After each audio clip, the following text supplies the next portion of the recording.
Typically, police officers confront unfamiliar people and offenders, yet what transpires when they instead have to place their close personal friends under arrest by lawful authority? Ain't nobody jumped out, Buck. Yes, they did! Kevin, did they Stay not? out of this, Kevin! Here are 3 instances where this occurred, beginning with the situation involving Buck Preston. Buck, What? you know you ain't got, Damn, Michael. you know you ain't got a driver's license. Don't do this, please. I got to.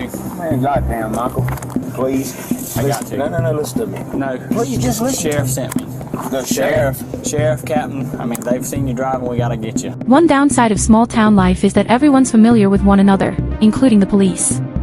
The local sheriff says he spotted Buck behind the wheel of his Chevy truck, but just about every officer in town knows he doesn't hold a valid license. So what more can Buck do to talk his way out of the situation? I'm telling you, I'm just trying to tell you something. Listen, if you listen to me. The person that was driving this truck just jumped out the fucking on goddamn Lake Morality and goddamn I had no other way to get it here, buddy. I swear to God, I'm not going to drive it no more. I promise you. No, I got to. Goddamn, Michael, please. 31 to 28, you 51 this way. That's crazy, bro. I just passed him. You just passed him? Yeah, on he didn't 67. turn around? No, he didn't. I swear to God, he didn't. Michael, I just swear to God, if you listen to me, bro, I swear to God. I'm about to right now. Sure, if he's mistaken, someone jumped out behind the wheel. Yeah, and I'm trying to get my truck home. That's it. Buck, Bro, I swear to God, you can't bro. get a driver's license in the state of Florida, dude. That's how bad it is. Buck claims that a buddy of his was behind the wheel of his truck but abandoned him near a lake, leaving him with no choice but to drive himself home. Sadly for Buck, we're in the modern era, and the officer points out he could have simply contacted someone with a valid license to pick him up, meaning he still violated the law no matter the situation. As expected, Buck wasn't too pleased about that. I get it, but man, you still can't drive, bro. Pull it off the road and wait for someone to have a valid license. What? Let's go. That's crazy, dude. Would you tell him that? Let's go, Buck. I'm not playing this game. What are you doing? I'm telling you the truth. Nobody jumped out. God damn it! I'm pissed on your mom foot. Man, I'm trying to tell you something. Ain't nobody jumped out, Buck. Yes, they did. Kevin, did they Stay not? out of this, Kevin. Did they not? Kevin, back up. Kevin, you stay out of this. Did they not jump out? Back up, Kevin. God damn, dude. I'm trying to get respect when you gonna run from me like that. Get up. Even though the pursuit didn't last long at all, it only added another charge to Buck's already pretty lengthy record, and considering how tight-knit everyone seems around here, you just know this police chase will be the town's latest gossip. Part of the scuffle on the ground had to be edited out, but officers stated that Buck resisted so intensely they had to use a taser to get him under control. The footage resumes once Buck is completely restrained and cuffed. He was placed in the officer's squad car and transported back to the station. Clearly upset, he chose to make the ride back a personal discussion. I don't talk to you about your mom in this. Leave my family out of this, dog. All I'm saying is this, would she be proud of you for sticking that fucking taser to me when I was not even resisting when you done that? You're resisting. What the fuck I wasn't having? Yeah, that's why we had each other in headlocks. Whatever. Look, Buck. Stop bringing my mom into it. I'm real proud too, huh? There's limited detail about what happened to Buck after this footage, but it's probable he was cited for unlicensed driving and resisting arrest. Some might argue that Buck could have also faced a charge for fleeing to evade an officer, though that's a felony carrying a 5-year prison term. It's more plausible the officer issued his friend the lesser misdemeanor, which comes with just a few months behind bars. The individuals in the next incident likely didn't receive the same leniency, as it wasn't only a civilian breaking the law, but also their police officer friend. Hello. How you doing? Reason I stopped you is your right brake light is out. Who do you work for? So did you stop me because my right brake light is out? Yeah. Or did you stop me to ask me who I work for? Well, I'm asking you both. DCS. What? DCS. DCS. What's DCS? You don't know what Department of DCS? Children's Services?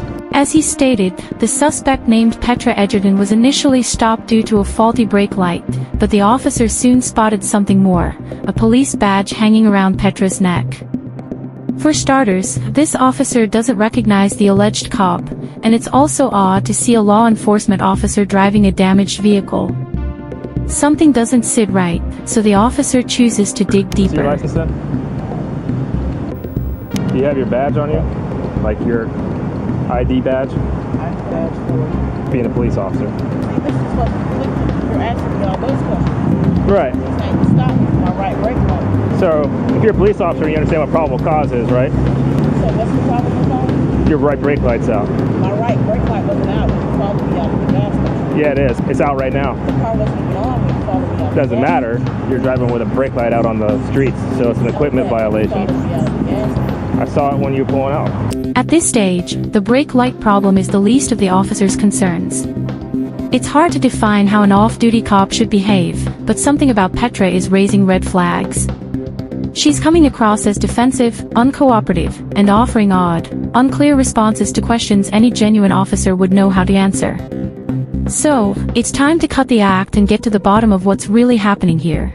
Look, long story short, I just want to know who you work for. And that's the issue. Why do you want to know who I work for? Because I've never seen you around here before.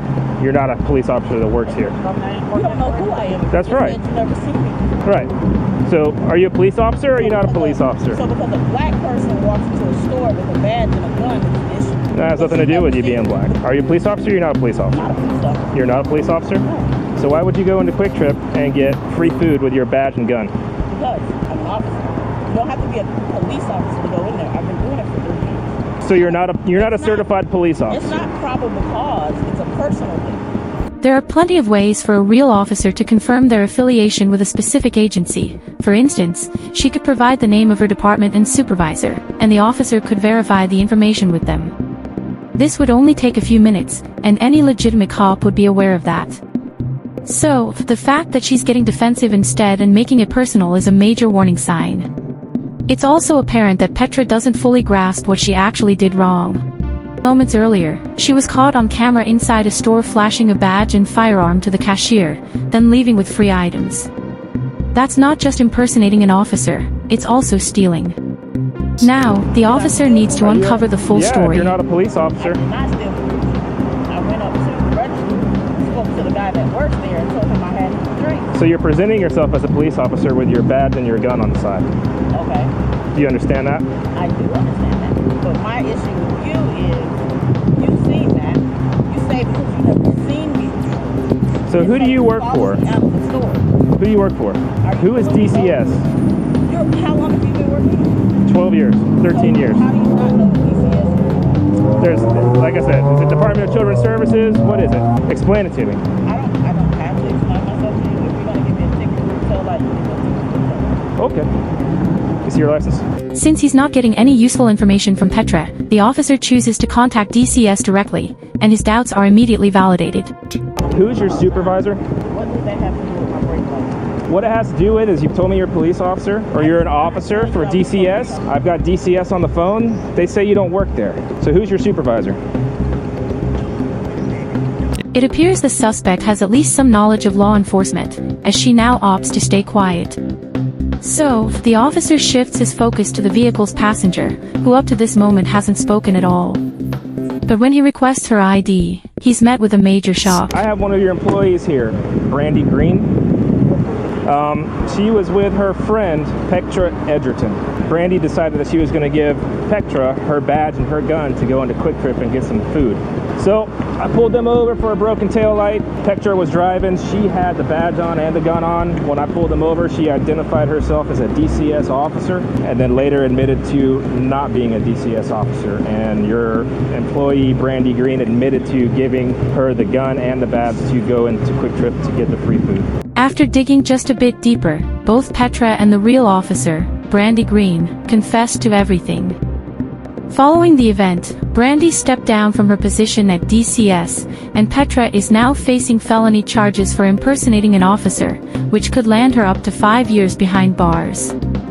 There are plenty more cases of officers who seem to forget that they too must obey the law, just like Corporal Scott Bertzik did on New Year's Day 2021, when Officer Brooks shuttily responded to a car accident and discovered it wasn't just her supervisor behind the wheel, but also a close friend. So, reached out for my lighter, slammed into his ass. Cool. No, not really. Not really. Are you okay? Oh yeah, no, I'm good. Your car's fucked up. No, absolutely. With that just fucking fixed. Clearly, Brooke and Scott know each other well, and interestingly, Scott is completely open about detailing how the situation unfolded. It's obvious that Scott is to blame in this case, so before proceeding any further, Brooke contacts headquarters to check if it's appropriate for her to be the one managing this incident. This crash, Birdie, so come work it? Okay. I can't remember. It's been a long time since I've worked a crash with one of us in it, so... No, he's not on duty. He's in his POV. I just didn't want there to be any, like, conflict of interest type issues. Alright, that was it. I just wanted to make sure. Alright, bye. Dang it, Birdie. Brooke gets the green light and is informed that there shouldn't be any problem with her taking charge of the case, but that was before she spotted this. You good? Wait. Huh? Wait on his way. He's not coming. Good? Walking home, but yep, I'm good. So, Birdie, you giving me some indicators? Oh. Listen. Good woman. Listen. Valdez is coming out just to... I'm not gonna lie to you about it. She's on her way? Yeah, she's on her way. I'm not really comfortable with this whole thing at all, but I'm not gonna lie to you about it. Oh no, I don't mean to put you in that Indy. Yep. From now on, you know how it goes. You can't consume anything, okay? Because right now you're being detained. Wait, what? It's clear that Scott is impaired, given his slurred speech, delayed responses, and slight lack of coordination. Brooke is pretty confident he's been drinking. At this stage, Scott is no longer her supervisor. He's simply a suspect in an investigation. What's more, he's intoxicated and potentially unstable, a combination that can be especially intimidating for a female officer. Please don't make my life difficult. I would never do that to you. Okay, I'm very uncomfortable right now. And I apologize for putting you in that position. Are you on? Yes, I am. And I'm going to remain on for integrity. You know you can't smoke right now. What? Because if I'm going to do a DUI investigation, it impedes it, so you can't consume anything. I want to get that dog. This is a really cute dog. Fear aggression issue. You can always train a dog. You can't consume anything. You're killing me. Trying. What's too late now? After a brief wait, another officer shows up at the scene, which means they can finally begin sorting everything out with some field sobriety tests. These went on for over 10 minutes, but just a few seconds of footage make it pretty clear how they turned out. You may begin the test. 1, 2, 3.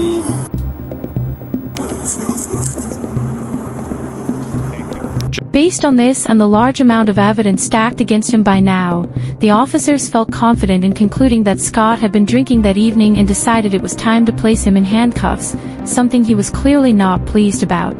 There's things that we can do to fix this, but... Fucking everything. It's got the hinge locks. Okay. Good to go? Although Scott was one of the most courteous and respectful suspects ever featured on this channel, he actually received a harsher sentence than most corrupt cops. After registering a 0.156 blood alcohol level at the station, he was charged with DUI and property damage. He was ordered to pay just under $1,000 in fines, complete 50 hours of community service, attend several DUI and substance abuse programs, and had his driver's license suspended for 6 months. Additionally, he was sued by the driver of the car he struck, and a financial settlement was reached. On top of everything, he was suspended without pay for a week and placed under a last chance agreement, meaning one more mistake, and he'd be permanently dismissed.